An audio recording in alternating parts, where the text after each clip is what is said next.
Olá, pessoal, boa noite. Sejam todas e todos bem-vindos, bem-vindas. Muito feliz de estar aqui com vocês. Obrigado para quem conseguiu entrar.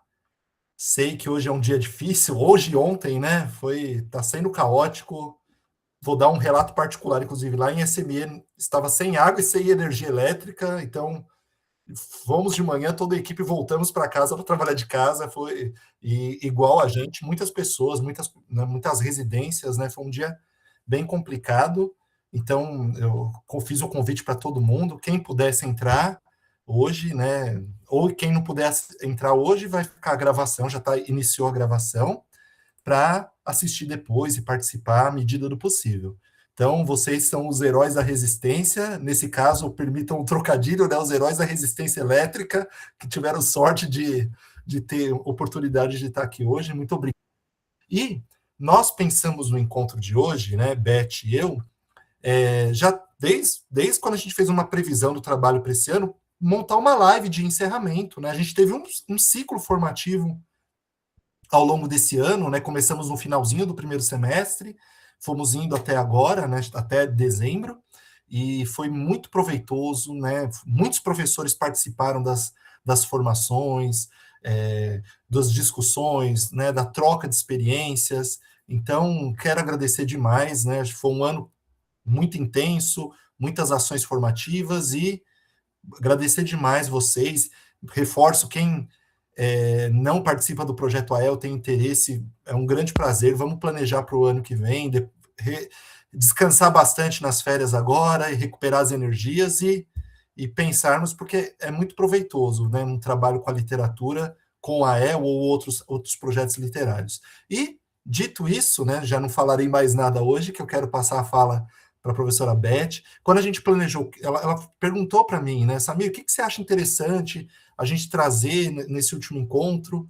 Aí eu sugeri, né, e infelizmente a Beth gostou da ideia, né, de falar do livro que foi lançado agora esse ano, né, pela editora Todavia, que é um livro fruto de uma pesquisa da Beth, né, de um trabalho histórico, né, um livro feito pelo Gonçalves Crespo, um importante autor da nossa literatura, junto com a Maria Amália Vaz de Carvalho, resgate, né, documental da Beth, e que foi publicado na coleção Repare, né, um lançamento da editora Todavia, e dialoga muito com o ciclo formativo que nós realizamos ao longo desse ano. Então, a Beth, inclusive, falou desse livro, né, que ela organizou no Flisampa esse ano, lá no Centro Cultural São Paulo, mas muitos não puderam estar presentes, inclusive eu. Então, hoje eu vou ouvir muito mais do livro do que eu tive a oportunidade até então. Assisti algumas reportagens, uma da CBN em especial, que a Beth falou do livro, mas eu achei que seria bem bacana para quem não conhece também o Gonçalves Crespo e esse trabalho que a Beth tem realizado, que é muito importante. Então, Beth, boa noite, muito obrigado. Passar a fala para você e espero que gostem do nosso encontro de hoje. Boa noite, Samir. Obrigada pela acolhida, como sempre, muito generosa e amigável. Boa noite para todas as pessoas que estão acompanhando a gente ao vivo e também para quem vai ver a gravação depois. Eu acho que o tema que você sugeriu, de fato, tem muito a ver com o nosso percurso aqui, porque eu vou fazer aqui uma trajetória e a gente vai cair num tema que é muito presente na, na educação infantil, que é o conto de fadas. E acho que a perspectiva que a gente vai ter aqui hoje nos dá outras visões do conto de fadas, sabe? Que tradicionalmente é visto como algo muito eurocentrado, né? Que é uma das questões, assim, de deslealdade e de apropriação intelectual, cultural, que, que a cultura afrocentrada sofreu, né? Porque entrou-se para a história, se naturalizou achar que conto de fadas é uma invenção europeia, né? E pouco se fala que esses contos de fadas da tradição europeia têm suas raízes nas histórias da tradição oral do Oriente e de África, né? E então é todo um questionamento e revisões, né, que temos que fazer das nossas fontes e de tudo que está por aí naturalizado, mas não é nada natural. É tudo fruto de política, né, de projeto cultural, de escolhas que alguém faz. Bom, dito isso, vou começar do começo, senão não vai fazer sentido nenhum. Eu vou falar, então, desse meu trabalho, e eu estou intitulando essa fala de hoje como Reescrevendo a História da Literatura Infantil em Língua Portuguesa. É forte, né? Porque reescrever mesmo a história da literatura infantil, e qual que é o meu ponto de partida para essa reescrita da história? É estabelecer a presença afrodescendente. E o meu ponto aqui o meu ponto zero é dentro desse resgate da presença afrodescendente, o legado do Gonçalves Crespo em Contos para Nossos Filhos. Pois bem, os resultados mais impactantes da minha pesquisa, eu tenho uma pesquisa ampla, né, que abriga várias frentes, intitulada A Poética da Literatura Infantil Brasileira de Ancestralidade Negra, História, Crítica e Mediação. Eu preciso, por contrato, eu preciso mencionar aqui que essa pesquisa tem apoio do edital PIPEC, da PUC, Auxílio à Pesquisa, do segundo semestre de 2022, PUC São Paulo, e também da Bolsa Produtividade do CNPq, edital número 9, 2022. Bom, essa pesquisa, né, um dos resultados mais impactantes dessa minha pesquisa foi a documentação da participação de escritores brasileiros de ancestralidade negra na escrita de livros endereçados às crianças desde a fundação desse gênero, desde o século XIX. Veja, né? Tendo em vista que as principais obras sobre a história infantil, sobre a história da literatura infantil e da teoria da literatura infantil, não mencionam artistas negros, nem os seus livros, nem as suas contribuições. Esses autores, esses artistas, eles permaneciam invisibilizados até agora. E é bastante comum que muitas pessoas associem o surgimento da produção de literatura infantil escrita por afrodescendentes no Brasil à edição da Lei 10.639,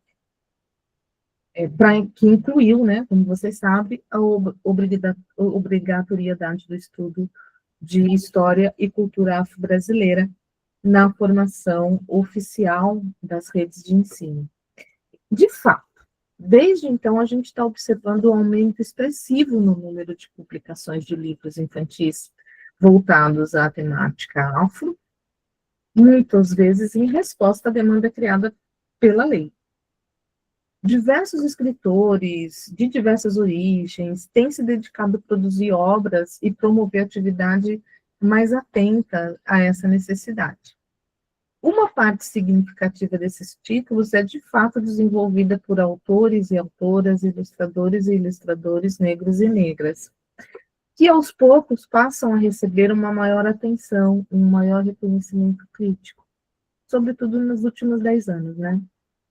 Mas o meu trabalho quer reparar no equívoco histórico e crítico que perpetua o racismo estrutural e não reconhece a autoria negra para crianças no século XIX e início do século XX, primeira metade do século XX, né? Então, para contribuir com a reversão desse quadro, né, eu aceitei o convite da editora Todavia, que me viu fazer uma palestra assim como essa, só que ainda não tinha o livro, era a pesquisa, e eles me convidaram para coordenar uma coleção que reeditasse esses autores negros que estavam invisibilizados. E eu aceitei, e nomeamos essa coleção de coleção Repare, né? Que tem uma vontade de ser ambíguo, porque é repare no sentido de reparação histórica, mas também é repare no sentido do modo imperativo do verbo repare, olhe, perceba, né? Acorde. Então, nasce essa coleção, ela nasce para registrar essa autoria e a arte de autores negros que participaram da Fundação da Literatura para Crianças. E o leitor brasileiro finalmente está recebendo obras de autores como o do carioca Gonçalves Crespo. O Gonçalves Crespo nasceu em 1846, morreu em 1883, super jovem, e esse livro, Contos para Nossos Filhos, foi escrito e publicado em 1882. Eu vou repetir, 1882. Em parceria com a sua esposa, a Maria Amália Vaz de Carvalho. Esse livro permanece inédito até hoje no Brasil, nunca tinha sido publicado no Brasil, e essa, então, é a primeira vez que ele circula nas mãos de leitores brasileiros. Crespo é apenas o primeiro nome afrodescendente a ser incluído na história da Fundação da Literatura Infantil. O meu trabalho de escurecimento da história da literatura infantil ainda objetiva a inserção do João do Rio e a sua obra Era uma Vez, de 1909, em parceria com Viriato Correia, e Delfonso Juvenal e o seu livro Contos de Natal, de 1939, além de Mestre Didi, com Contos Negros da Bahia e Contos de Nagô, 61 e 62, e Contos Crioulos da Bahia e narrados por Mestre Didi, 1976. Nota aqui que a obra do Mestre Didi não é vista como literatura infantil, nem pelos pesquisadores da obra do Mestre Didi, nem pelas editoras do Mestre Didi. Das obras que eu citei, elas são vistas como textos antropológicos, sociológicos, né? Não como literatura infantil, que é o que eu estou, que é como eu a vejo. E, por fim, Ruth Guimarães e os seus livros Os Filhos do Medo, 1950, e Lendas e Fábulas do Brasil, 1972, e Contos Negros, de 1980, mas que só foi publicado em 2020. Então, trata-se aqui de um movimento da diáspora negra, em que a Andika Sankofa nos serve muito de epígrafe, né, nesse sentido. Nunca é tarde para voltar e resgatar o que é seu, né, Andikira? Nunca é tarde para voltar e resgatar o que é seu. E eu sempre me emociono quando eu penso que é esse movimento, né, e honro a memória do Crespo, o legado do Crespo, e o quanto é gratificante poder ser a intelectual, a escritora, a professora, a pessoa que está trazendo o livro dele para o conhecimento dos brasileiros. Pois bem, o livro do Crespo é em parceria com a Maria Amália, né? Ele tem o original. Aliás, eu estava aqui, o Samir estava me apresentando e eu estava aqui tentando encontrar o... Achei.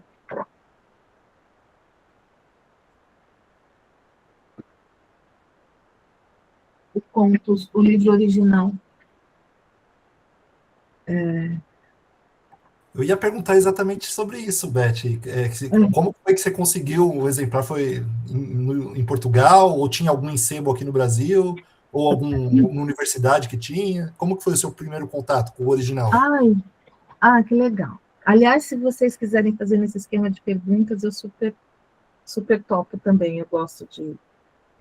Então, eu estava nessa pesquisa, né, que eu te falei, que eu falei para vocês, e chegou esse momento de levantar o corpus, né, porque eu queria fazer história, crítica e mediação, né, eu queria fazer os três E nessa parte da história, eu vou levantar os livros de literatura negra para as crianças. E me deparei com essa informação de que isso é século XX. Aí eu falei, não, não é século XX. Não, era século XXI, né? Agora, pós a promulgação da lei. Falei, não, acho que com certeza no século XX tem, eu sei que tem.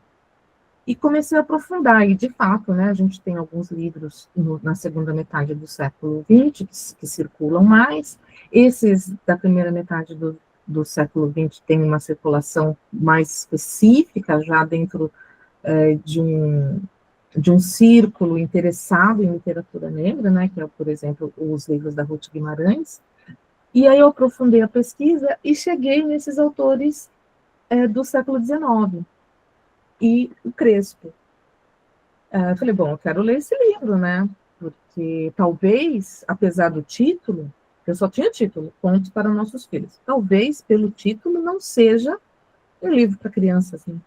Talvez seja, sei lá, porque ele é conhecido, sempre conhecido como poeta, né? O Crespo é um exímio poeta, inclusive disputado pelo sistema literário português e brasileiro. Os portugueses quiseram por muito tempo colocar o Crespo como português, pela honra de tê-lo como poeta lá. Mas o trabalho dele com literatura infantil nunca foi reconhecido aqui no Brasil. Nunca circulou, nunca se reconheceu.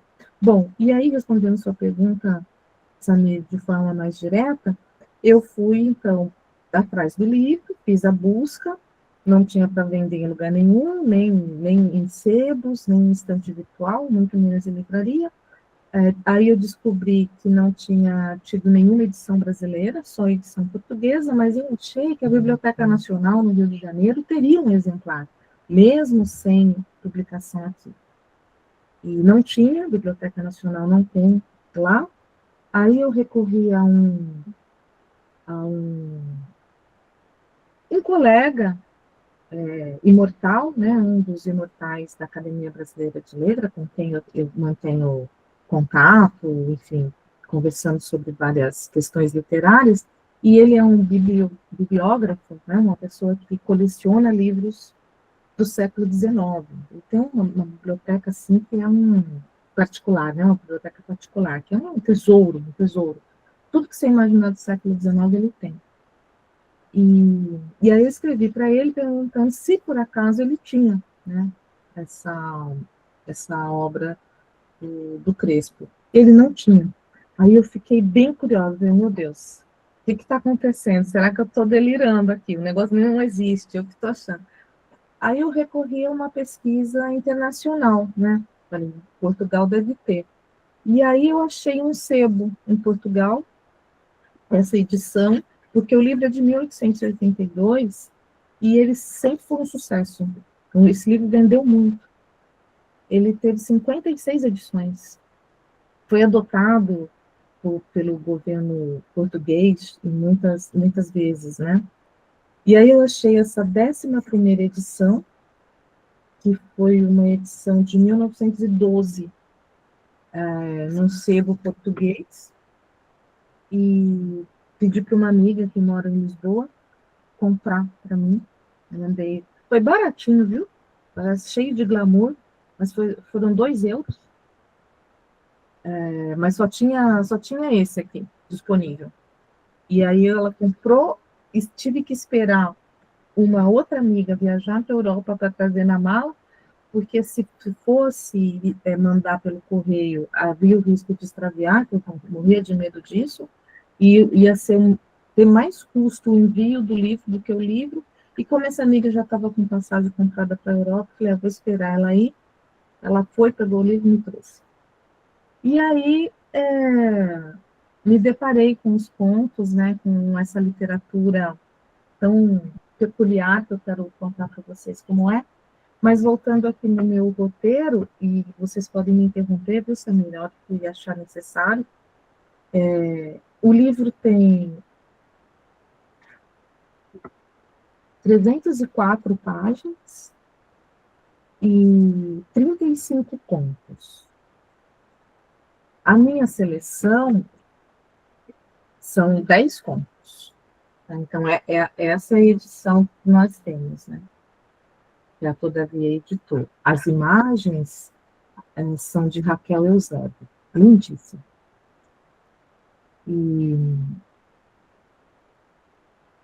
Então, eu selecionei 10. Vou contar para vocês os meus critérios e como que eu cheguei nisso, né?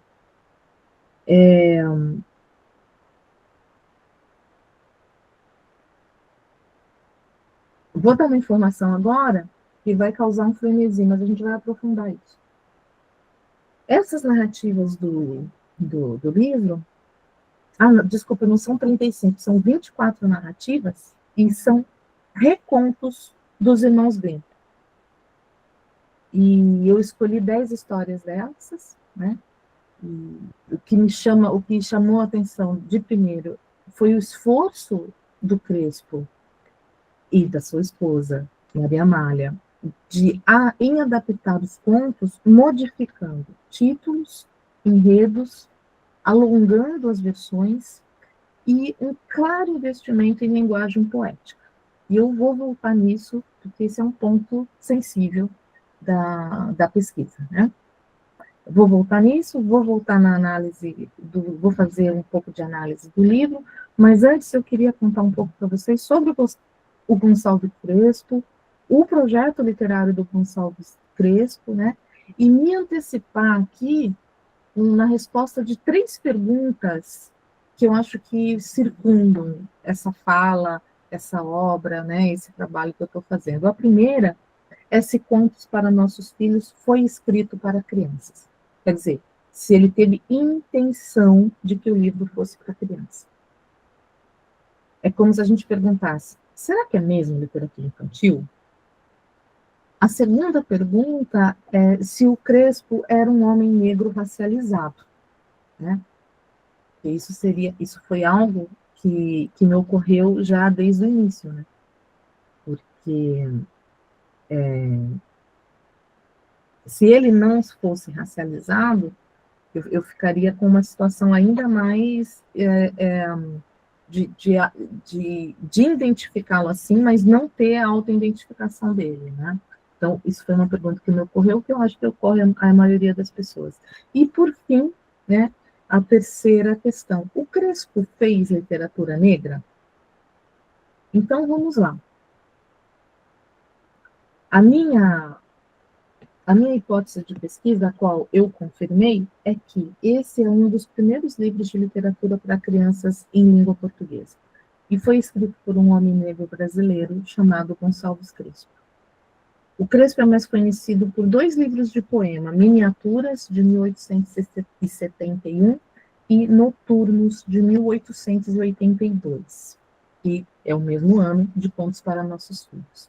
Essas obras de poesia é que deram visibilidade e prestígio a ele. Como eu falei para vocês, né, ele acaba sendo aí disputado pelo sistema literário de Brasil e Portugal. Ele foi para Portugal em 1860 para cuidar da saúde e concluir os estudos. Ele viveu em Porto e Braga e construiu uma carreira sólida como advogado, escritor e intelectual. Ele atuou em jornais, revistas, mas ele sempre manteve diálogo com as letras brasileiras, fazendo seus 2 livros e ideias circularem por aqui. Em 81, então, ele publica o livro de poemas Miniatura. Em 72, ele inicia o curso de Direito na Universidade de Coimbra, se forma em 1877. Tem uma carreira próspera, ele chega a ser eleito deputado pela Índia, Goa, e tem uma presença marcante na imprensa. Escreveu no Diário da Câmara dos Fares, por exemplo, e também atuou na Academia de Ciências de Lisboa. O segundo e último livro dele de poesia, o Noturnos, foi publicado em 1882, mesmo ano do Contos para Nossos Filhos. Em 83 ele faleceu, com apenas 37 anos, por complicações da saúde, né? O mesmo problema de saúde que fez ele ir para Portugal, ele acaba falecendo, deixou 2 filhos pequenos e a viúva, Maria Amália Vaz de Carvalho, portuguesa, também escritora, ativista feminina, né? Primeira mulher a ingressar na Academia de Ciências de Lisboa em 1912.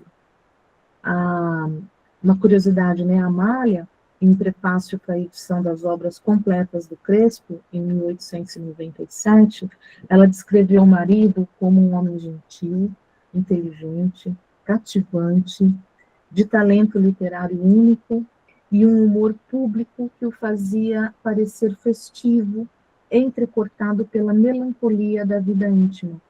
Segundo ela, característica primordial da faceta que o eternizou nas letras. Poeta exímio. Maria Amália e Crespo são parceiros neste livro que eu, então, tomei para fazer a nossa seleção. O forte vínculo, eu acredito, né? E é por isso que eu estou fazendo toda essa introdução. O forte vínculo de Crespo com a poesia é a base para o questionamento sobre ele ter escrito para crianças com intencionalidade. Por quê? Devido seu grande interesse e relativo sucesso na poesia, gênero canônico e o gênero mais prestigiado naquele momento, muito mais que o romance, e a literatura infantil estava dando seus primeiros passos, né? Ela ainda ia demorar muito, um século, para ter algum prestígio nas letras, né? Sabemos que ainda não estamos num momento de grande prestígio, mas demorou um século para ter algum prestígio. Então, eu penso que foi justamente seu projeto poético que o levou para a literatura para as infâncias, né? A poesia de Crespo é reconhecida pela sua inovação.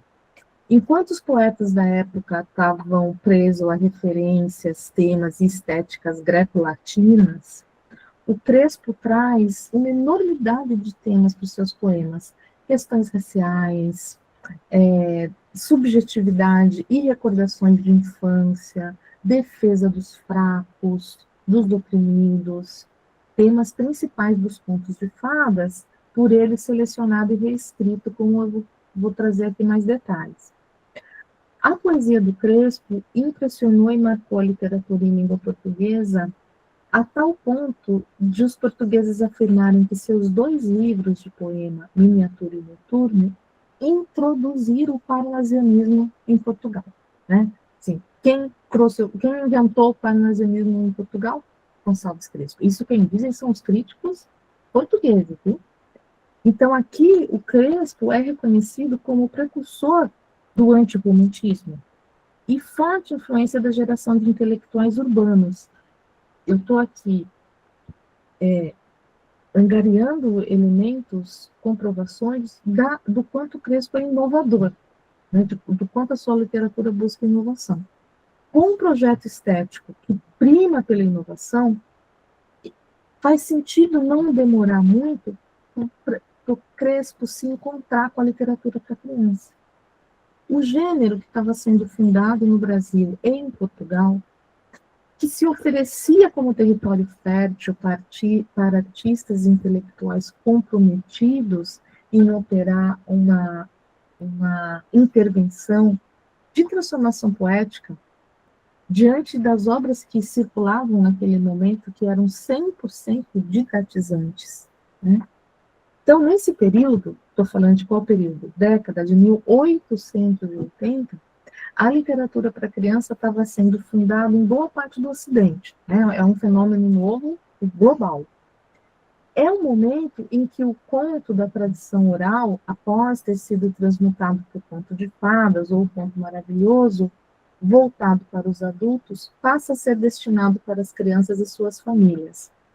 Essa nova camada de transformação das histórias, que o povo contava, histórias da tradição oral, passa pelas mãos do Charles Perrault, Hans Christian Andersen e dos irmãos Grimm, né? Ganhou 2 novas dimensões.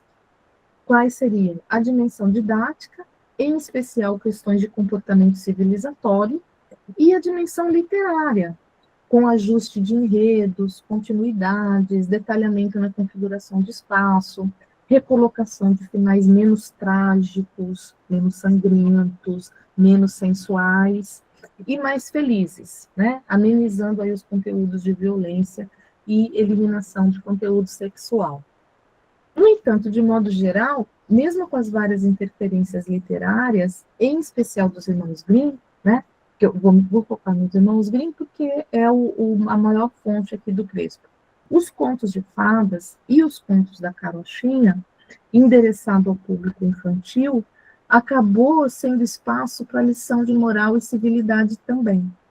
O objetivo de estabelecer uma conduta de comportamento infantil aceitável à época vai ganhando força cada vez mais, e uma rápida assunção desta literatura nas escolas e nos ambientes escolares. Essa associação entre literatura infantil e ambiente escolar é determinante para a constituição de um mercado editorial que se sustentasse com compras governamentais, desde o início, né? Às vezes as pessoas pensam, o PNLD, compra de livro, depois, não, isso aí existe desde o século XIX. Crespo e Maria Malha, eles são contrários a essa tendência. Que tendência? A tendência didatizante. Eles reivindicam o acesso das crianças à leitura por fruição, por prazer, por deleite artístico e estético. É surpreendente, né? Porque até nos coloca numa posição até um pouco de desânimo, né? Da gente ter acesso, como eu tive, a atas de reunião, correspondência desses escritores, em que eles estão falando exatamente o que nós estamos falando hoje. Né? Depois de 130 anos, estamos aqui com a mesma questão da didatização, de que precisa ter fruição, de que a criança tem que ler por prazer, como formar leitores, né? É interessante, um assunto que já está à baila aí. Então, as habilidades, minha tese, as habilidades do poeta foram fundamentais para que o Contos para Nossos Filhos registrasse as histórias primeiramente escritas pelos irmãos Grimm, em prosa e com descrição de imagens, isso a versão do Crespo, né? Com descrição de imagens mais detalhadas, construção de personagens e enredos mais complexos, priorização da mensagem poética no lugar da mensagem moralista, e com um grande investimento de aliterações, metáforas e ironias. Para comprovar isso, eu vou evocar aqui um breve cotejamento entre a versão de um conto dos irmãos Grimm e de Crespo. Crespo e Carvalho, né? E meu objetivo é evidenciar esse aspecto. Então, no trecho que eu vou ler, foi retirado do conto A Rainha das Abelhas. Na versão do livro organizado pela Luciana Sandrone, de 2018. Então, A Rainha das Abelhas. Vou ler aqui o trecho dos irmãos Grimm. A segunda tarefa, está falando das tarefas que o personagem principal recebeu para conseguir a meta. Então, abre aspas. A segunda tarefa era encontrar a chave do quarto da princesa no fundo do lago.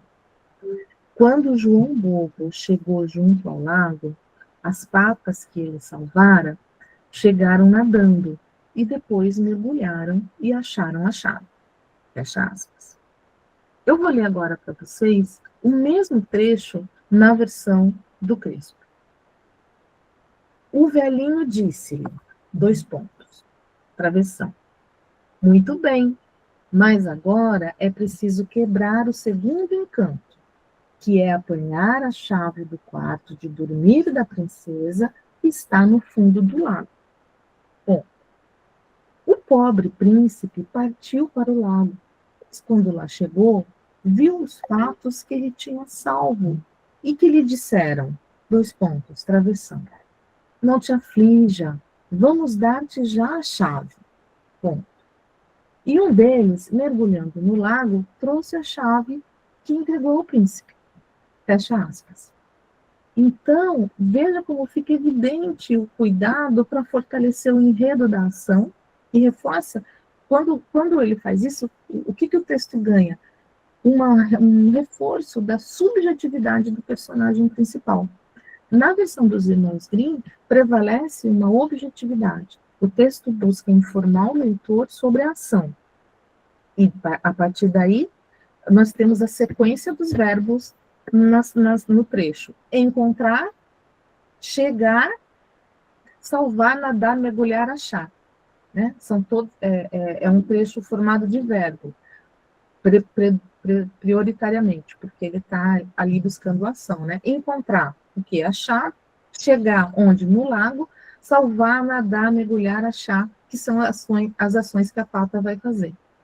A gente não tem nenhuma notícia sobre os sentimentos que estão ali mobilizando o personagem. A gente não tem informação sobre a paisagem. A gente não tem interações entre os personagens. O Crespo opta pelo diálogo. O diálogo humaniza a narrativa e dá força para os personagens e não para o narrador. A frase em que as patas consolam o pobre príncipe, veja, na versão do Crespo é o pobre príncipe, na versão dos Grimms é João Bobo. Mostra o esforço em atravessar o ponto de afeto e reforçar a mensagem de gratidão. Outro ponto que eu destaco é sobre a intencionalidade de Crespo em escrever para criança. Queria falar com vocês um pouco sobre isso.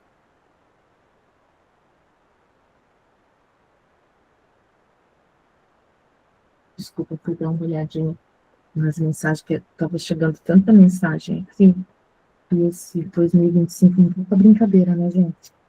Não para de acontecer coisas que não tínhamos planejado, então eu já estou até treinada.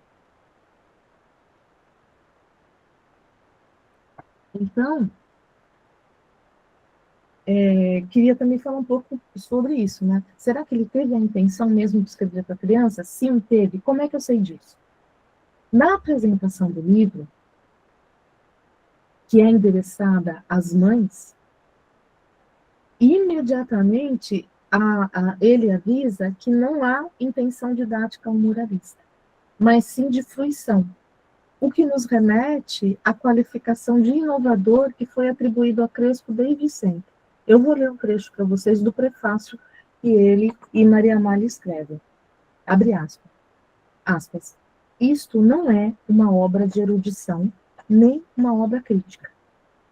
O título que lhe pusemos traduz completamente as nossas aspirações.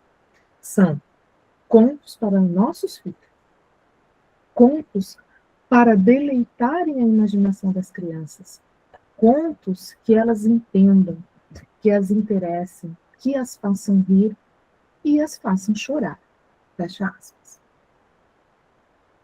Sabe-se que a preocupação com a renovação da literatura destinada às crianças era algo muito presente entre autores brasileiros e portugueses, entre os anos de 1880 e 1920. Nesse grupo, a gente pode destacar nomes como Eça de Queiroz, Antero de Quental, Guerra Junqueira, Gonçalves Crespo, Maria Amália, Ana de Castro Osório, Olavo Bilac, Figueiredo Pimentel, Júlia Lopes de Almeida, outro nome apagado da história da literatura infantil, e Zalina Rolim, e outros importantes escritores e editores. A maior reivindicação dessa turma era por uma linguagem e uma temática mais próxima às crianças e mais distante dos adultos. Bom, com esses registros, reconto dos irmãos Grimm, endereçamento às crianças na apresentação do livro, e parte ativa no grupo de autores do século XIX que estão repensando a literatura infantil, eu respondo afirmativamente sobre a obra de Crespo ser, sim, para as crianças. E ainda gosto de frisar que, além de escrever para as crianças, ele foi lido pelas crianças. E a maior comprovação, né, para um autor é ele ser lido, né? O Conto para Nossos Filhos sempre foi um grande sucesso em Portugal, em dezenas de edições, século XX adentro, marcou gerações, né? Em 1915, o livro já somava 8 edições. E aí eu quero também assinalar que a ausência do Gonçalves Crespo na lista dos pioneiros da literatura infantil poderia, então, já que é literatura infantil, vamos tentar entender. Será, então, que ela não consta na história porque a publicação aconteceu em Portugal e não no Brasil? Mas dois aspectos eu quero levantar também, para dizer que não é por isso. O primeiro é que, dado o contexto editorial brasileiro, não era raro editar obras no Brasil, desculpa, editar obras em Portugal e essas obras circularem no Brasil. Isso era muito comum, muito frequente. E o segundo ponto é a dificuldade ou impedimento de pessoas negras publicarem no Brasil, o que pode ter feito Gonçalves Crespo a publicar em Portugal. E aqui eu quero trazer uma aspas do Eduardo Oliveira, e deixa eu ver se eu estou falando o nome certo dele, não gosto de falar o nome errado das pessoas que foram importantes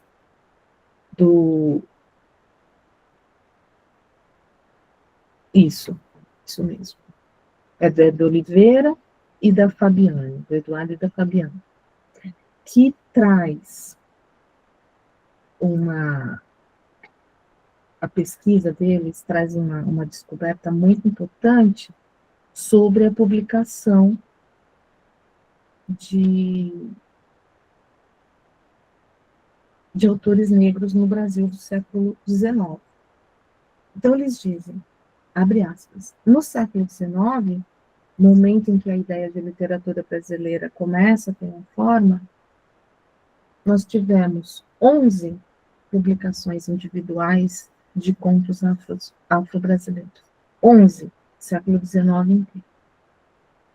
Século XIX inteiro, tivemos 10 romances afro-brasileiros publicados. 10 romances, mas são 5 autores. Francisco de Paula Brito, José do Patrocínio, Machado de Assis, Maria Firmina dos Reis e Antônio Gonçalves Crespo. Então, nesse período, faz-se necessário lembrar que as publicações de contos e romances ocorriam majoritariamente em jornais. Citar dados biográficos dos autores negros que publicaram obras autorais de contos e romances durante o século XIX torna-se relevante visto o pioneirismo na construção de uma tradição de contistas afro-brasileiros. Este pioneirismo também se estende ao espaço da publicação que tiveram de ser criados pelos próprios autores, uma vez que muitos não encontravam espaço nas casas e veículos de editoras existentes. Fecha aspas. Os mesmos pesquisadores também nos dão notícia que na primeira... Eu só para pôr uma cereja no bolo, né? Só para mostrar como que as coisas não mudam, né? Eles também falam que na primeira metade do século XX, tivemos apenas a publicação de 4 livros de conto escritos por autores negros. Isso já é século XX, tá? Então, me parece que a inclusão de Gonçalves Crespo entre os pioneiros e fundadores da literatura no Brasil é urgente, pois o fato de não ter publicado aqui valoriza ainda mais seu pioneirismo, né? Ele não conseguiu publicação aqui e foi tentar uma publicação em Portugal.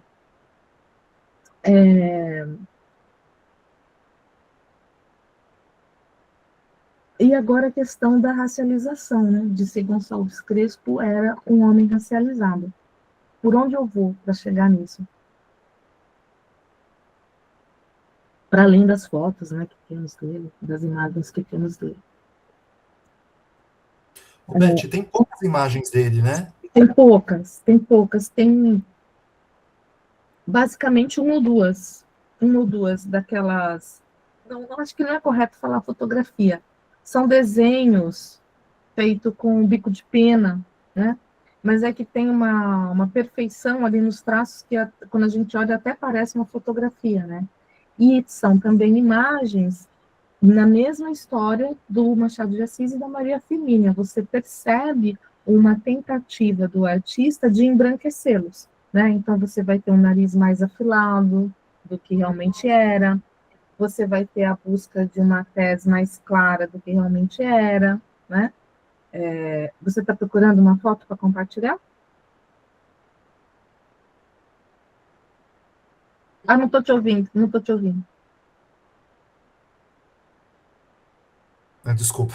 Não, eu falei que fui jogando no Google aqui, e de fato, né? Ah, eu pensei que você ia compartilhar. Se você quiser Não, compartilhar eu a foto vou ver dele, se. Ó, fica à vontade.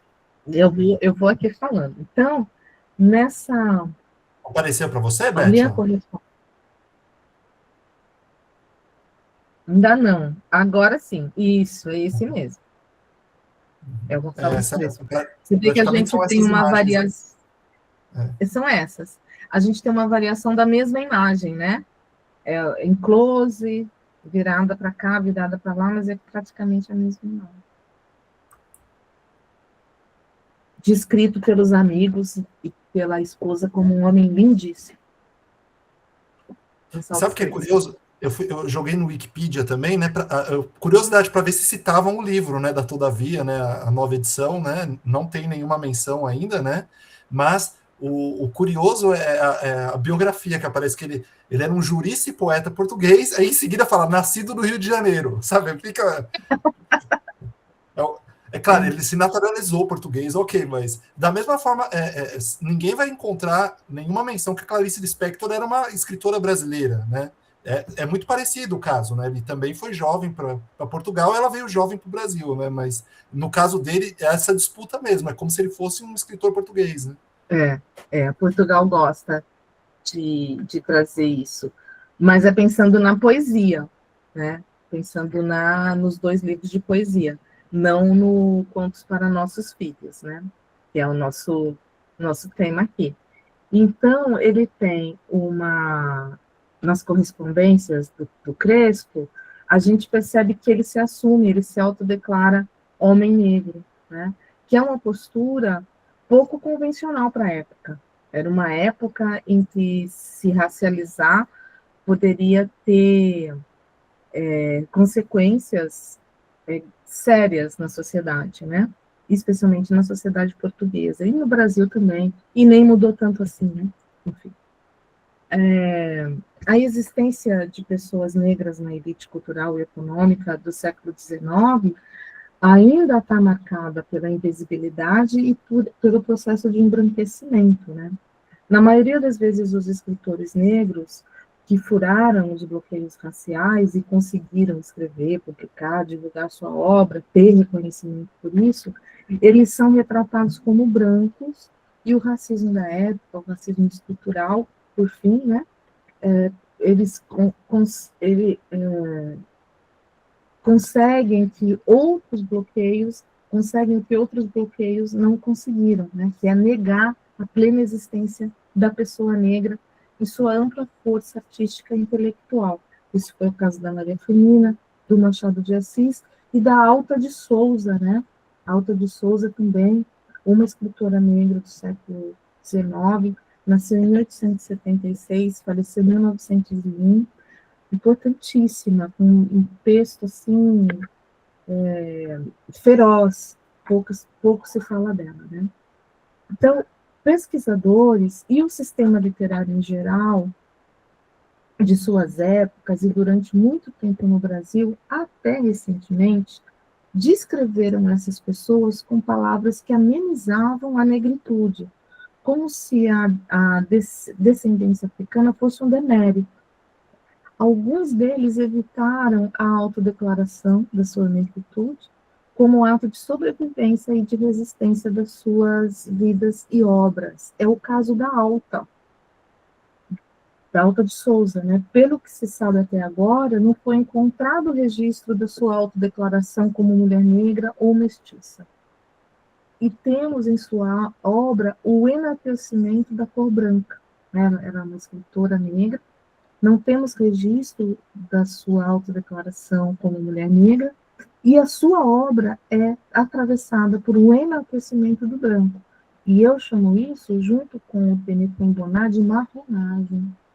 chamo isso, junto com Beatriz Nascimento e Abdias de quilombismo, né? Estratégia de sobrevivência,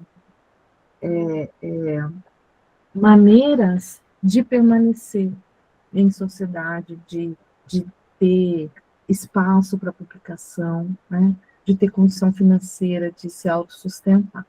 Bem, então esse quadro não pode continuar sendo lido como um alicerce para desconsiderar a negritude de autores afrodescendentes do século XIX, e em alguns casos do século XX também. Né? Eu leio essa situação na esteira do Abdias do Nascimento do Denis Penduná, com a questão da marronagem. Bom, no entanto, a negritude do Crespo aparece nos relatos de amigos e em sua correspondência. Por exemplo, a Maria Amália, lá no prefácio que eu já falei, ela refere-se ao Crespo como um homem negro, de modo digno, menciona sua pele negra e características pessoais que atribuíam a sua, que ela, né, e os amigos, e ele mesmo, atribuía à sua raça, como, por exemplo, a superstição e a simpatia. No mesmo livro, o escritor, amigo e admirador do Crespo, o Teixeira de Queiroz, faz várias referências positivas à negritude de Crespo, dando a entender que este era um tema comum e muito bem-vindo nas suas conversas e nas suas reflexões, né? O que ainda falta aprofundar é que a não relação de Crespo, o que eu ainda quero aprofundar, né, o que falta aprofundar, não sei se vai ser eu, se vai ser outra pesquisadora, é a relação ou a não relação do Crespo com a mãe negra dele. O Gonçalves Crespo nasceu nos arredores da cidade do Rio de Janeiro em 1846, fruto de um relacionamento extraconjugal do seu pai, Antônio José Gonçalves Crespo, que era um comerciante português, com a Francisca Rosa da Conceição, uma brasileira negra escravizada. O Antônio José era casado com a Teodora Maria Ferreira, e as minhas pesquisas sobre a família e a vida do Crespo estão em andamento. Né? Eu estou buscando, em especial, a história da mãe biológica dele, até o ponto que eu cheguei na pesquisa documental. O que eu posso afirmar é que a Teodora criou o Gonçalves Crespo como filho, e ele assim a reconhecia. No entanto, a leitura da sua poesia aponta para uma preocupação com a situação do negro no Brasil, e aponta também a sua admiração à beleza, cultura e vida dos afros brasileiros. E aí eu cito os poemas Sexta, Na Roça e Velhas Negras, todos presentes em miniaturas. Quero também destacar, salvo engano, que não há referências raciais diretas nos contos de Crespo, salvo idealização da pele branca no conto As Lágrimas da Princesa. O que há, sim, é uma constante preocupação em injustiça social. Né? No entanto, a mais notável autodeclaração da negritude do Crespo está presente numa carta que ele enviou para Machado de Assis. A carta tem data de 6 de junho de 1871, na qual o Crespo questiona o já célebre, né? O Machado de Assis já era uma celebridade, questiona o Machado de Assis sobre a sua origem racial e se ele se autodeclara negro. Abre aspas para a carta que o Crespo escreveu para o Machado. Abre aspas. A Vossa Excelência já eu conhecia de nome há bastante tempo. De nome e por secreta simpatia, que para si me levou quando me disseram que era, reticências, de cor como eu. Ponto. Será? Ponto de interrogação, fecha aspas. Não sabemos, não temos notícias se Machado respondeu essa pergunta. Mas sabemos que ele guardou essa carta em seu arquivo. Está lá, até hoje. O que de fato importa é que a declaração racial do Crespo está presente. Ele se coloca aí como um homem negro e quer saber se o Machado é também, né? Então, é com esse argumento que eu chego ao fato do Crespo ser um homem negro, um autor negro racializado, né? Mas acrescentando também o fato dele ter feito literatura negra. Gostaria de acrescentar alguma reflexão sobre isso, né? Eu concordo com o Eduardo de Assis Duarte que esse é um conceito em construção, né? O CUT também define de uma forma, Conceição Evaristo define de outra, né? O Eduardo define de outra, né? Mas eu vou aqui seguir. Existe uma confluência, mas há divergência também. Mas para a gente avançar, né? Eu vou seguir aqui a definição do Duarte e pensar que a literatura do Crespo, a gente tem primeiro a autoria negra, que é ser autor negro ou autor afrodescendente. O Crespo é filho de uma brasileira negra com um português. O segundo aspecto, esse sujeito autor se declarar afrodescendente. O Crespo se declara afrodescendente. Outros aspectos, para falarmos em autor afrodescendente, seria abordagem de temas ligados à questão racial, uma linguagem poética que remeta a estratégias estéticas de raízes africanas e um compromisso em formar público leitor afrodescendente. Isso tudo segundo o Eduardo. Bom, em Crespo, levando em consideração seu momento histórico, me parece muito complicado falar em compromisso com formação de leitores afrodescendentes, de modo assim direto. Porque as pessoas afrodescendentes não estavam em uma situação de escravizados. Mas nota-se o seu desejo de conexão com intelectuais que pudessem chamar de iguais. A carta endereçada a Machado é exemplo. E o fato de manter a temática racial presente em sua poesia sinaliza o seu desejo de relação com o leitor sobre esse tema e com o leitor afrodescendente. Quanto à linguagem, uma análise mais demorada nos versos e nos contos, né, especialmente nos versos, nos poemas do Crespo, se faz necessário para a gente entender, para a gente afirmar, né, se era ou não era uma poesia de um autor negro. Mas eu vou ficar aqui nos contos para nossos filhos. Primeiro que eu quero notar aqui é a sua persistente preocupação com questões sociais. No livro, a gente encontra vários contos que constroem a imagem do oprimido, passando por derrotas e misérias, que é o caso, por exemplo, do João Grande e João Pequeno. Vou ler para vocês o primeiro parágrafo do conto. Eram, de uma vez, dois... Eu vou ler a versão que a gente publicou, porque a gente atualizou o português.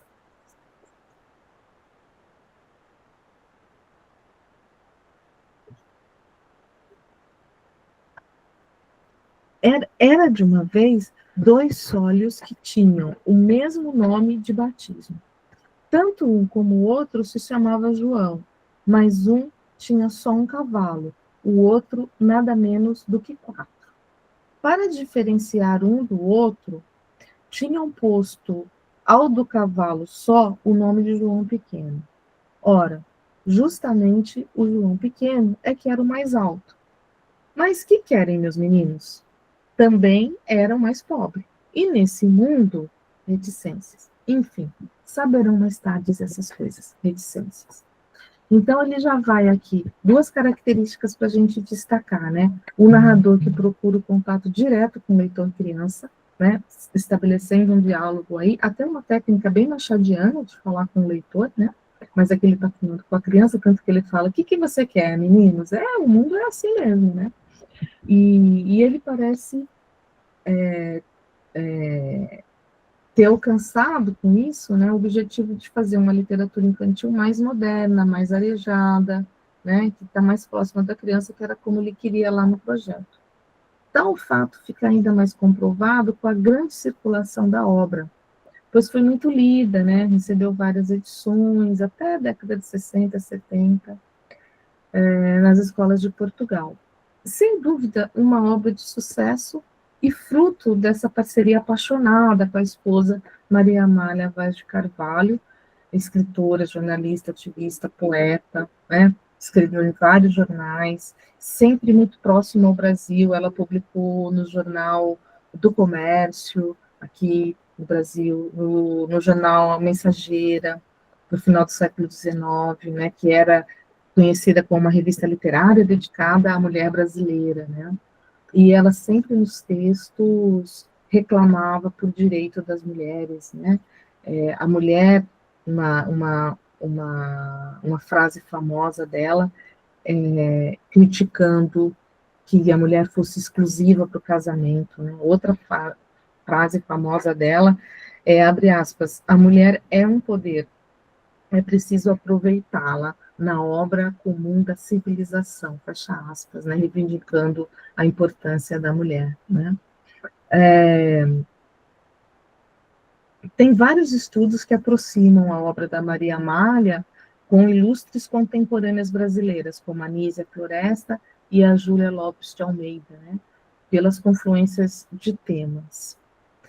Mas eu também não é uma questão aqui da gente ficar adorando a pílula, né? A gente sabe também das suas ideias conservadoras, até mesmo pelo seu contexto familiar e social. Ela era filha de um deputado e sobrinha de um visconde, além de ser descendente de Dom José Vaz de Carvalho, figura bem importante na corte do Dom João VI.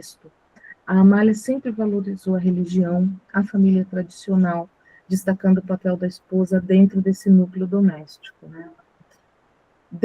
Eu estou falando isso para destacar que um dos ataques racistas que Crespo ainda sofre é a afirmação constante de que seu sucesso em Portugal é devido ao largo campo de influência da esposa. Né? É uma calúnia racista que evidencia ainda mais o racismo brasileiro, porque nem isso fez com que ele fosse lido no Brasil, nem o campo de influência. Bom, no prefácio que a Maria Amália escreveu para o Noturnos, na edição completa da obra de Crespo, atenção, na edição de obras completas de Gonçalves Crespo, não consta o livro Conto para Nossas Filhas. Então, aí não é obras completas, né? Mas tudo bem. Nesse texto que ela escreveu 14 anos após a morte dele, ela intitula o artigo de Estudo Crítico e mostra toda a sua competência como crítica literária sem abdicar dos seus afetos. Né? Ela vai dizer, por exemplo, que não dir-se-á que não pode falar com justiça do poeta, do Gonçalves Crespo, aquela que a sua memória querida está ligada por tão estreitos laços, mas porque ele foi o companheiro da minha vida, o mestre e educador do meu espírito, o amigo inolvidável, cuja morte deixou órfão meus filhos.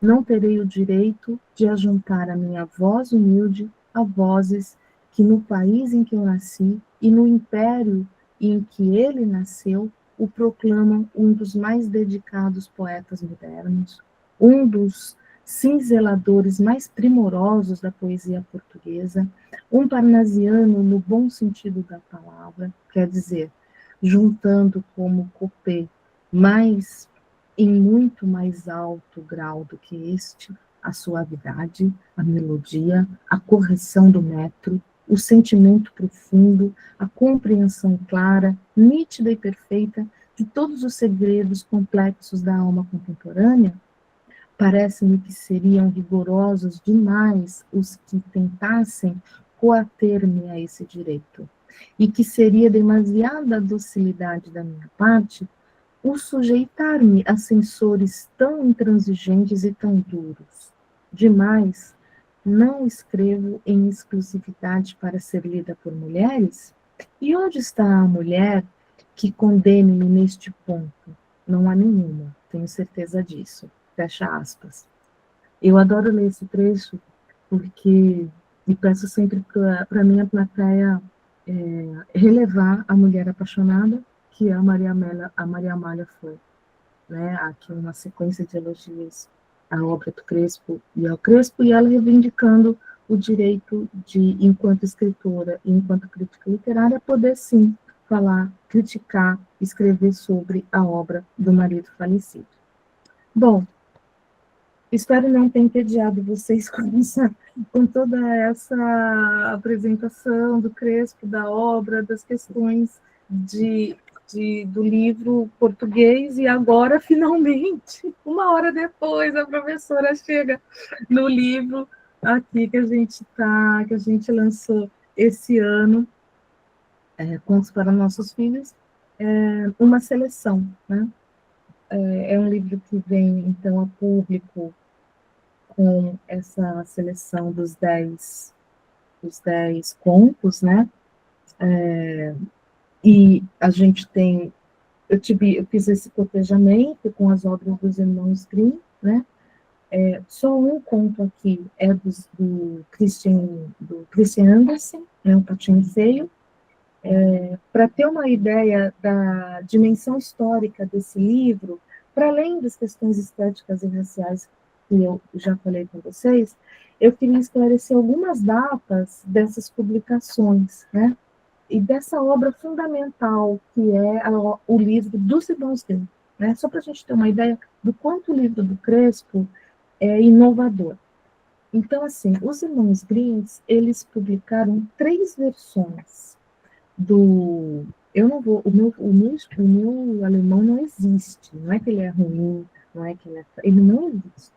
Eu vou aqui tentar, né? O título original é Kinder und Hausmärchen, algo assim. Que, numa tradução direta, é Contos Maravilhosos Infantis e Domésticos. Então, eles lançam essa primeira versão em 1812, a segunda em 1822 e a terceira em 1857. Tá? Em Portugal, o livro do Crespo e da Amália foi pioneiro na adaptação dos Grimms e saiu em 1882.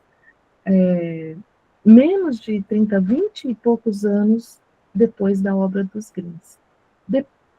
Após a publicação do Crespo, aí vieram coleções, Contos de Grimm, em português, né? Contos de Grimm, de 1883, do Salomão Saraga, e as traduções de Henrique Marques Júnior, intitulada Biblioteca das Crianças, foi editada entre 1898 e 1910, e uma coleção composta por 13 volumes intitulada Contos de Fadas. O Brasil, até agora, conhecia como fundadores da literatura infantil brasileira o Figueiredo Pimentel, que seria, então, o primeiro a publicar as versões dos Irmãos Grimm com Contos da Carochinha, de 1894. Veja, o livro do Crespo é de 1882, 12 anos antes, mas quem até então era visto como o primeiro era o Figueiredo Pimentel. Depois ele lançou também Histórias do Arco da Velha, de 1894, Histórias da Baratinha, 1896, História da Avózinha, 1896. Depois viriam as publicações da editora Garnier, com as traduções do francês por Louis Moulin e Ernesto Gregório. Contos dos Irmãos Grimm, de 1897, e um pouco mais adiante, Contos dos Irmãos Grimm, tradução e adaptação do Monteiro Lobato, de 1934. E um segundo volume, Novos Contos de Grimm, de 1836, também do Lobato. O que eu dei aqui para vocês agora? Eu dei uma historiografia, assim, de contos, literatura infantil, os primeiros livros de literatura infantil que circularam no Brasil, e a circulação dos contos dos Irmãos Grimm no Brasil, desde lá do século XIX até o Monteiro Lobato. As minhas fontes aqui são as fontes do Ajolo, Regina Zilberman, né? Os livros que contam a história da literatura infantil, nos quais Antônio Gonçalves Crespo e o Contos para Nossos Filhos não constam. É daí que parte essa minha afirmação, né, do Crespo ter sido o primeiro a, a ser a pioneiro, né, no reconto dos irmãos Grimm em língua portuguesa, e como esse gênero foi o fundador da literatura infantil no mundo, em todos os países a literatura infantil começa com reconto, tradução dos contos dos irmãos Grimm. Então, Crespo e Amália são fundadores da literatura para crianças em língua portuguesa, Brasil e Portugal, e não custa repetir, já que tanto esforço se fez para mantê-los invisibilizados, agora me resta o esforço, o máximo esforço que eu puder fazer para trazê-los à visibilidade. No prefácio intitulado As Mães, eles se colocam como, abre aspas, simples colecionadores. Nós não fizemos mais do que recolher, fecha aspas. Mas eu digo, não há nada de simples nessa curadoria que eles fizeram. A gente nota a construção de uma agenda que, ao mesmo tempo, divirta, vários contos são cômicos, que emocione, vários contos têm o foco no drama humano, que inspire, vários contos têm o foco na superação pessoal e que possibilite a experiência da estética literária, que é o cuidadoso trabalho que eles têm com a linguagem em todos os contos. Então, o trabalho do Crespo foi além da seleção, né? Foi além de selecionar no acervo dos irmãos Grimm. Há um reconto das narrativas, acrescentando cores, ritmos, que são próprios da língua portuguesa, modificando os títulos, transpondo a espacialidade, né, para os interiores de Portugal, ampliando a complexidade das personagens, especialmente humanizando as personagens, né, burilando o enredo, de modo a torná-lo com mais cadência, com mais coerência interna. A gente sabe que o conto de fadas, né, dos irmãos Grimm, e como eles fazem, pensando muito na contação, eles são muito objetivos, né, muito para facilitar a memorização, né? E eu destaco o título escolhido, Conto para Nossos Filhos, pois se a gente comparar com os demais livros do gênero, a gente percebe aí a centralidade do leitor criança, filhos, e da família, nossos, e talvez até da família mestiça, os nossos filhos mestiços, em contraposição com os termos jocosos e diminuidores do valor dos textos e dos leitores, como, por exemplo, Contos da Carochinha, Histórias do Arco da Velha, são títulos que diminuem o valor da literatura, né? Ao passo que Contos para Nossos Filhos está ali valorizando. É notável também a ausência de contos de princesas, que viriam a ser o sinônimo dos contos de fadas do século XX, né? E que estão presentes em todas as outras coletâneas, né? Cinderela, Chapeuzinho Vermelho, Branca de Neve, Rapunzel, elas não estão nessa coletânea. Talvez aqui, né, levantando aqui uma hipótese que eu não tenho como comprovar, que pode ter aqui o olhar feministas, entre aspas, da companheira do Crespo. Eu estou falando feminista entre aspas porque naquela época não existia feminismo, né? Mas, enfim, o olhar sensível dela para a questão da mulher talvez possa ter barrado essas narrativas que estereotipavam a figura feminina submissa e com objeto selecional, né? Então, eu selecionei 10 contos, respeitando qual foi meu critério de seleção, respeitar os temas preponderantes na obra original, né? O projeto e os valores dos autores. Eu busquei as narrativas com potencial de identificação com as questões que permaneceram também na agenda das infâncias do século XXI. Então, eu busquei os contos que, me parece, conversam com o que as crianças do século XXI estão preocupadas, estão envolvidas, né? Por exemplo, a valorização do sujeito mais frágil e em desvantagem física e social, a mensagem de esperança aos desfavorecidos, a celebração da vida humana em harmonia com a natureza, a importância da família e da comunidade no cuidar das crianças. E é inevitável certo tom, eu admito, reconheço, é inevitável certo tom moralista próprio do gênero, mas que está muito atenuado pela linguagem poética, comparando com as demais adaptações, né? O mesmo se dá com as cenas de violência, mas quanto a isso, né, eu penso que tem um certo falso e cego moralismo dos leitores adultos contemporâneos, que não reconhecem que as nossas crianças vivem em um mundo ainda violento, infelizmente. Bom, eu vou, para finalizar, eu vou ler para vocês aqui o sumário, né, os contos, acho que alguns deles vocês devem conhecer. Os Seis Companheiros Invencíveis, As Valentias de Julião, Os Músicos de Sebral, Os Três Cabelos de Ouro do Diabo, As Felicidades de Bonifácio, que é o conto que a gente analisou na aula passada, a gente analisou os contos dos irmãos Grimm, e a adaptação da Ângela Lago, e o Crespo também tem um reconto, só que ele chama de As Felicidades de Bonifácio. É como eu digo, né? Há toda uma delicadeza nas escolhas, né? Na versão dos Grimms, é o João Sortudo, enfatizando, ironizando, né, o personagem como uma pessoa ingênua.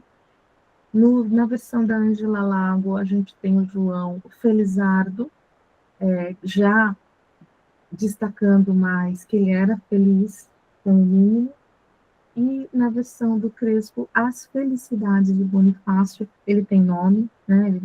O Bonifácio não é um nome genérico, João, é Bonifácio, e há francamente uma admissão de que eram sim felicidades, de que aqueles negócios aparentemente mal sucedidos eram felicidades, né?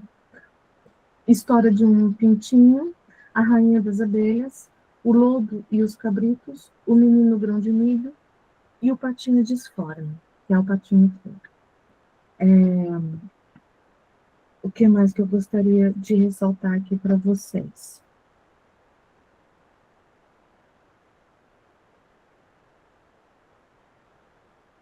Eu trabalhei aqui em considerações, em notas de rodapé, quando o vocabulário está ecoando palavras portuguesas que estão em desuso e que o leitor brasileiro pode estranhar e que o contexto do conto não dá o sentido, então eu faço nota de rodapé, dando ali o que é aquela palavra. Eu faço nota final do conto, dizendo qual é o conto equivalente dos irmãos Grimm, né? Então, por exemplo, eu abri aqui no As Valentias de Julião. Aí lá no final eu coloco As Valentias de Julião, também está presente na obra dos irmãos Grimm, onde aparece como título O Alfaiate Valente. Crespo e Amália, ao nomear o protagonista, confere-lhe uma identidade mais definida, contribuindo para sua humanização no enredo. Ao final dos contos, eu também coloco assim algumas observações, né? Tem observações localizando geograficamente as cidades, né? Fazendo algum outro contexto de interpretação poética, enfim, um cuidado aí com o leitor brasileiro do século XXI. Eu vou encerrar minha fala por aqui. Se vocês quiserem, a gente conversa. Estou aberta aí a perguntas, comentários, sugestões. Estou trabalhando exatamente agora no segundo livro. que é o do João do Rio. Agora já estou dando um bônus, hein, gente? Só estou falando outro livro, que nem existe ainda. Existe o do João do Rio, né, que é um livro de 1909. Né? O João do Rio é aquele João do Rio, jornalista, cronista, ácido, escrevendo para criança. Estou aqui tentando entender que escrita é essa, né? E como a criança era vista nesse momento. Está sendo delicioso, assim, e muito gratificante estar nesse espiralar do tempo, recolocando, né, ou colocando, enfim, trazendo esses autores negros para o lugar onde eles deveriam estar desde sempre, que é na história da literatura infantil brasileira. Muito obrigada por me ouvirem mais uma vez. Desculpa se foi entediante, tantas datas e tanta história, viu, Samir? O Beth, não, e você deu em primeira mão uma informação, né, da continuidade do Repare, né, agora com o livro do João do Rio. A previsão é para o ano que vem já? Oh, maravilha, que legal. Alguém quer fazer algum comentário, tirar alguma dúvida? É curioso que você foi falando, eu sou assim, aquela hora eu fui pesquisar imagens, aí já fui pesquisar sobre a Maria Amália, né? Aí depois fui pesquisar outras coisas. Eu descobri que ele tem uma música, inclusive, né? Que Mucama, né? Agora eu esqueci o nome aqui. Enfim, tem um poema dele que foi musicado, né? E tem várias versões, né? Ele era incrível mesmo, né? A figura do Gonçalves Crespo.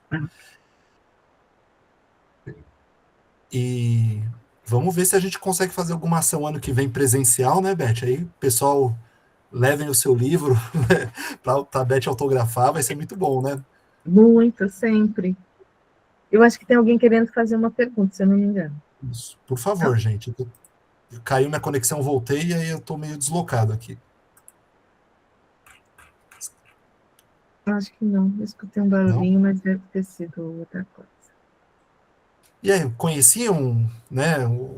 Quanta aprendizagem, né? Porque, de fato, igual o João do Rio, para mim foi uma surpresa saber que ele tinha, né, material pensado, né, para o público infantil, né? A gente tem essa referência, igual o Crespo, né?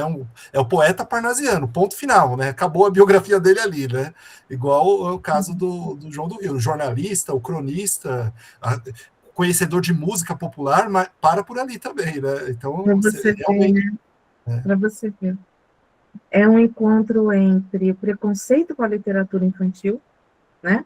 Porque é como se o grande autor que escreve literatura infantil tivesse se rebaixado, e é o racismo também, né? Porque por que autores brancos aparecem como autores de literatura infantil, né? Não é. Você sabe que no contexto de Ael, né? No contexto na primeira aflição, né? Foi quando? 23? Isso, isso, 2 anos atrás, 23. Eu apresentei essa pesquisa, mas era uma eu não tinha ainda o livro, eu não tinha ainda o livro do Crespo, eu tinha a informação, eu apresentei a pesquisa, falei do João do Rio, não sei se você lembra, que você está sempre correndo, organizando, recebendo as pessoas, até parece, né, que você pode sentar e ouvir e conversar.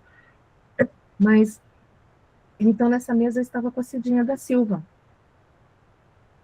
e ela me falou, ela ficou surpresa, porque ela é uma leitora, uma estudiosa do João do Rio, admiradora do João do Rio, e ela não tinha essa informação.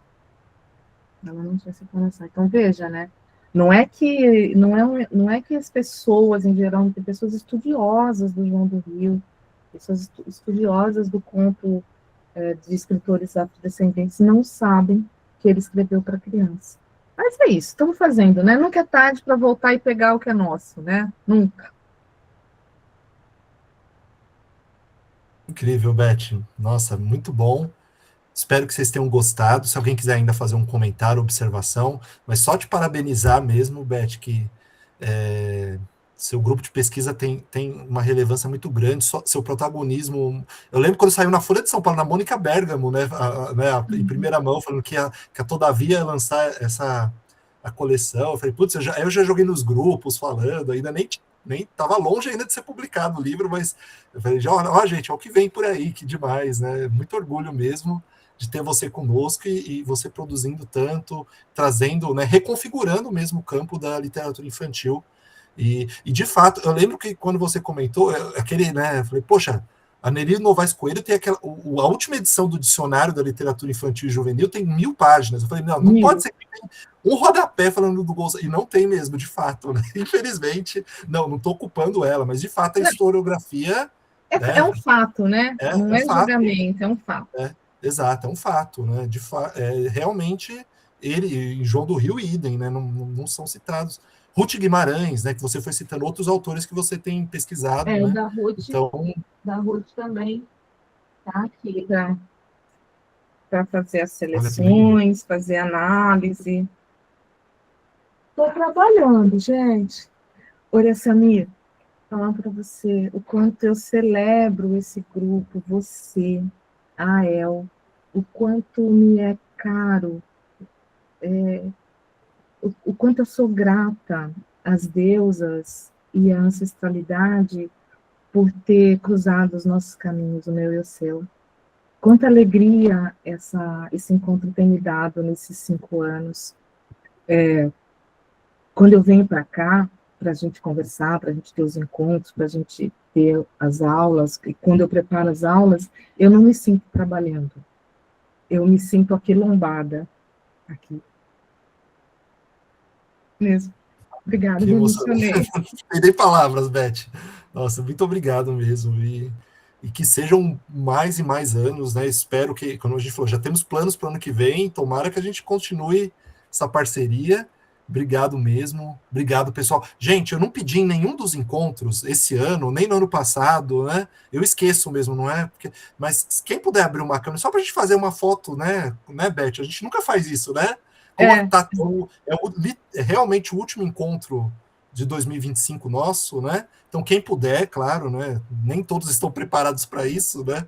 Então, quem se sente à vontade. Gente, nesse 11 de dezembro está todo mundo assim, sem condição de nada, mas a gente aparece na foto. Maravilha. Eu acho que eu tenho que pôr a opção mosaico aqui, deixa eu ver um jeito. Tem que aumentar, né? Aumentar, peraí, eu tenho que aprender. Deixa eu ver se eu consigo pegar bastante gente. Quem não aparecer, desculpa, mas se alguém souber também fazer um mosaico que aparece todo mundo, me manda o print depois que tirou. Eu acho que é aqui, ó. É que para mim aparece 16 pessoas, mas eu duvido que sejam só 16 que estão com a câmera. Todos nessa chamada. 53 participantes. Para mim está 61. Para mim também 61. Até que para um dia difícil como hoje. Gente, peraí, eu pedi para vocês abrir, estou enrolando aqui, eu não achei outro. Se alguém souber por todo mundo, porque tem aquele jeito que aparece todas as janelas. Para mim aparece, é que eu estou no computador também, não sei se no celular é diferente, né? Mas eu vou printar com quem está aqui. Teria que ser em configurações, eu acho, né? Bom, se alguém souber, se alguém conseguir, me manda depois. Eu consegui fazer uma grande, vou fazer de novo. Faz. Tá. Vamos ficar todo mundo pausado aí, sorrindo. Peraí, gente. Congela. Deixa eu ver se deu certo. É porque, de fato, a minha pegou 16 pessoas, eu falei, meu, que sacanagem com os demais, né? Parece que eu selecionei. Não, foi aleatório mesmo. Só um minuto. Depois eu posso. Ai, peraí que saiu a atividade cortando um grupo, peraí. Pô, Cláudia, você vamos prometeu e não entregou, Cláudia. 1, 2 e... Agora vai dar certo. Ah, maravilha. Deixa eu ver de novo. Gente, obrigado. Eu sei que tem gente que está sem internet, usando dados móveis. Brigadão para quem conseguiu entrar. Obrigada, e quem vai assistir depois, fica o abraço também. Agora só tem um encontro no sábado com alguns professores que vão participar da Alp. Então, desejo... valeu, Cláudio. Boas férias, bom descanso. Aproveitem bastante, leiam muito nesse recesso, nessas férias, e descansem. E até o ano que vem, tá bom? Beth, digo mesmo, viu, minha querida? Ah, aliás, eu tenho um livro, você falou do João do Rio, tem um livro bem bacana sobre ele, eu vou te mandar de presente agora. Não sabia que você Gostei, agora gostei. Mas olha, ainda vou te dar um retorno do livro da escrita criativa, tá? Tá aqui no meu, maravilha. tá no meu item aqui. O Eu pessoal chego tá uma me cobrando. terça-feira nele, eu chego terça-feira nele, vou ler e vou te dar um retorno, tá bom? A gente se fala ainda. Beijo, Um gente. beijo, querido. Beijo, Até pessoal. mais. Até mais. Até Boas mais. Tchau, férias. tchau. Boas férias. Tchau, tchau.